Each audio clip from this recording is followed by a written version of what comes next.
আসসালামু আলাইকুম, স্বাগত জানাচ্ছি আজকের পত্রিকার সংবাদ শিরোনামে। শুরুতেই আমার দেশ। মৃত্যুর দুয়ার থেকে ফিরলেন আজহার, আপিল বিভাগের ঐতিহাসিক রায়। প্রথম আলো। নির্বাচনের সময়সীমা জুন কেন, সন্দেহ বিএনপির। জরুরি সংবাদ সম্মেলন। অবশেষে গ্রেপ্তার শীর্ষ সন্ত্রাসী সুব্রত বাইন। নয়াদিগন্ত। এনসার্কেল এ বাংলাদেশকে ঘিরে ফেলছে ভারত। আজহারের মৃত্যুদণ্ড অবৈধ ঘোষণা, মুক্তি আজ। জনকণ্ঠ। প্রধান উপদেষ্টাকে বার্তা দেবেন খালেদা জিয়া, মূল ফোকাস নির্বাচন।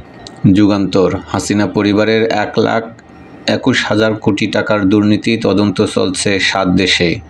ইনকিলাব। ওবায়দুল কাদেরের দানবীয় ভাষা ভাইরাল, ভারত থেকেই হুমকি। সংগ্রাম। আপিল বিভাগের পূর্ণাঙ্গ বেঞ্চের রায়, এটিএম আজহার বেকসুর খালাস।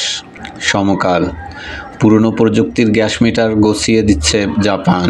বাংলাদেশ প্রতিদিন। বিক্ষোভে উত্তাল সচিবালয়, নিরাপত্তায় সোয়াট বিজেপি, সারা দেশে 25 ক্যাডার কর্মকর্তাদের কলমবিরতি, আজ কর্মসূচি নেই। কালের কণ্ঠ।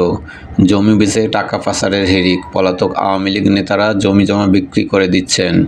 ইত্তেফাক। মুক্তিযুদ্ধকালীন মানবতা বিরোধী অপরাধ, এটিএম আজহার খালাস, যে কোনো সময় মুক্তি।